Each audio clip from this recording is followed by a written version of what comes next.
Hey guys, it's Laura from Laura Riley Calligraphy. Today I am doing my very first video tutorial. So I'm hoping that it will be helpful for you, hopefully it will be fun. And if you have any other topics you'd like me to cover related to calligraphy, let me know in the comments and I will hopefully do some more of these videos. So today I'm going to focus on a really fun technique for watercolor brush lettering. So if you've never done any calligraphy, this is a great way to just dip your toes in. And if you're really getting into the hobby, this is a fun one to add to your skill book. So we're going to show you just a couple of techniques, tell you about a couple of my favorite tools, and they'll be real fun. So my favorite tools, first of all, that I'm going to use with this technique are these water brushes. These are Pentel Aquash brushes. They're wonderful. They're my go-to brush nowadays. I don't use a lot of regular paintbrushes anymore. So if you're really into watercoloring, I would recommend getting these brushes. They eliminate the need for a cup of water, so you can take them anywhere, and it's wonderful. And they come with a couple different tip sizes. You can see this one is the medium size. Up here we have the fine tip one, and it does also come with a large tip one, but I only use that one for certain circumstances, so I don't have it out right now. And then the paint that I'll be using is kind of a combination. You can see I have a palette that is covered in an assortment of paints. I don't even really know which one's which anymore. This is a watercolor palette that I've been using for years, and so I just don't clean it off. And I keep using the paint over and over. But it does have a different assortment of Winsor & Newton Cotman watercolors, which are my absolute favorite ones. They're really bright, they work really well, and they're also a little bit pricey, so I tend to ration these out. These ones are the Reeves watercolors, and I really like these if you just want to waste a lot of paint. So if you're practicing a lot, these are a good cheap version of these. They're not quite as high quality, but they will do the job. So some of the different paints, I don't know which one's which anymore on my palette, so those are the two main ones that I have that I'm using today. So I'm going to start by just loading up my medium-sized brush. I like this one the best for most brush lettering, but this tiny one is also great for detailing. So load your brush up with your favorite color. So I'm just going to use blue, and we're going to start by just writing a letter. So I'm going to do an A, and you can write these, remember, however you want to. You can use your favorite calligraphy script, or you can just use your regular cursive writing, or print if you don't like to write in cursive. So this will work with most lettering styles.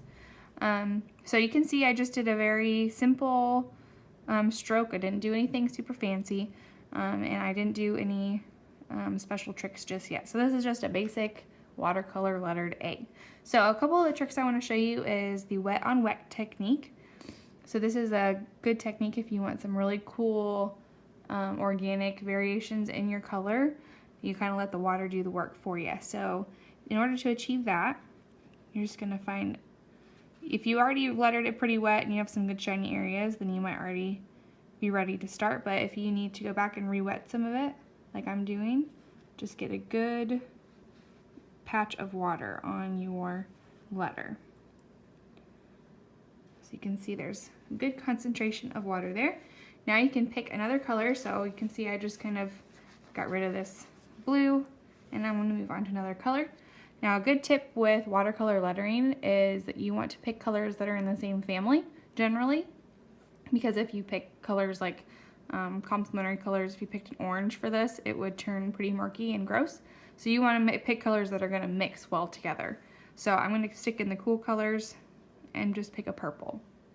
And you can pick a green. The green would be really pretty. Yellow would be really pretty. Just stay away from complementary colors when you do this particular technique, because it will probably muddy up your color and you won't like the way it turns out. So here is the purple. So I just add this in. You can see I'm just kind of tapping it in. And when I just tap it in like that, and when I have a really big concentration of water, it just kind of rests on the surface. So if I want a little bit more of a marbling effect, I can dry my brush off and then just go through and kind of pick up some of that paint and redistribute it. And when it's dries, you'll really get to see some of the cool color mixing.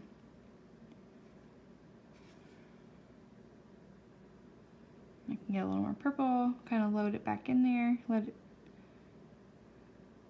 kind of see how it creeps into the blue areas. It really will creep into anywhere area that's already wet.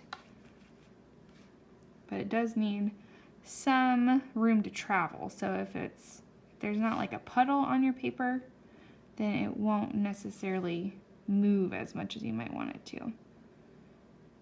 So you see it doesn't really move once it hits the dry areas. If you wanted to load another color in there, so maybe I could add the green in right now. You can see some other, how these colors interact. So there's that green in there. So you can see it can be pretty subtle, especially if you are using colors that are in the same family. But you can get some really cool effects just in that one small area of your letter. Now that we have this side is dry, I can also show you what it looks like to just put color into a dry patch. So once it's already dry, you can just, you have a lot of control. You can either go completely over it and rework it and turn it a different color, or you can just take a tiny bit of your color, not too much, maybe just your brush with barely any green on there, and just kind of rub it in there and mix it together. So once you re-wet an area, it won't come up from the paper completely, but it will be workable. See how I'm just pushing color right into areas I had already gotten wet and dry.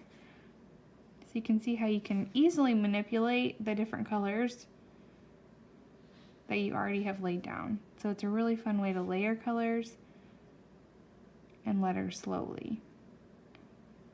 So that's why I start by just doing a very quick and simple letter.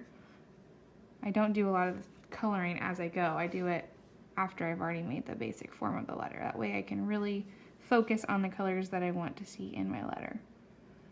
So I've shown you the wet on wet technique, and then I've showed you just a couple other ways to manipulate the watercolor. Now I'm going to show you a word so you can see how multiple letters might be good for this trick. So I'm going to do some warm colors this time. Have an orange maybe as our base. And I'll just write the word warm. How about that?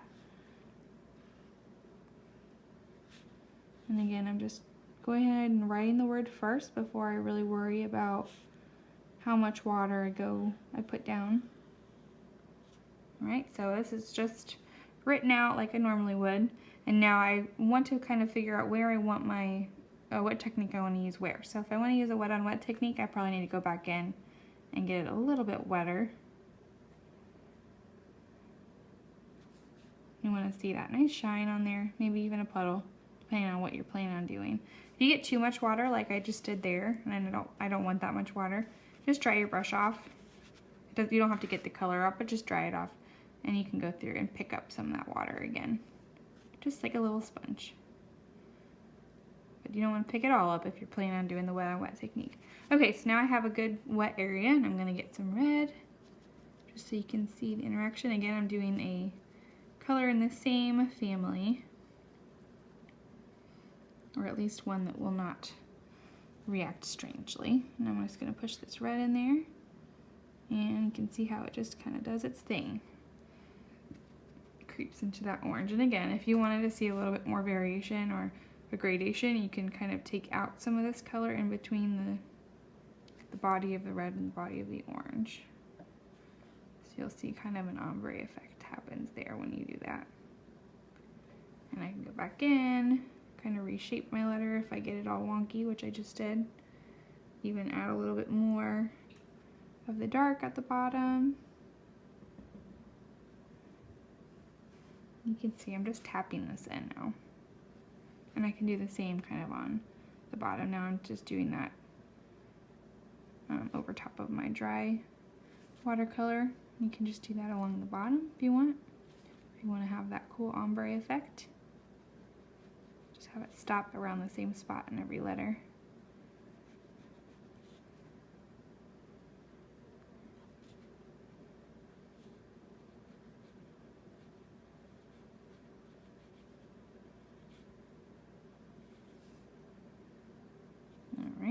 I want to add some yellow in here.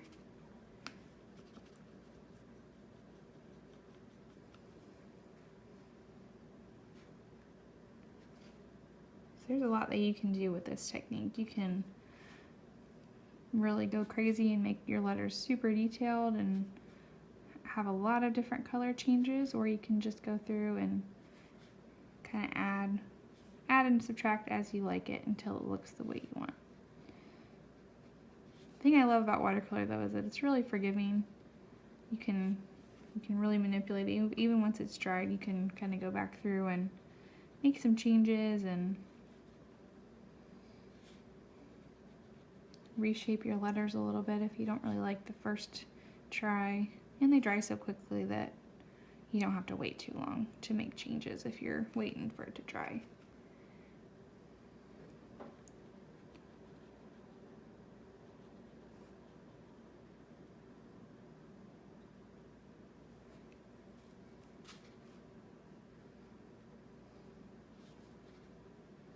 Alright, so those are just a couple of my favorite techniques with watercolor lettering. There are so many different things you can do. It's not by any means limited to either of those things. And I'm hoping to add a couple more videos on some different techniques and explain some of the differences between paint and how to manipulate your water a little bit. But this is a good starting point if you want to just play around, practice, and see what works for you, what doesn't work.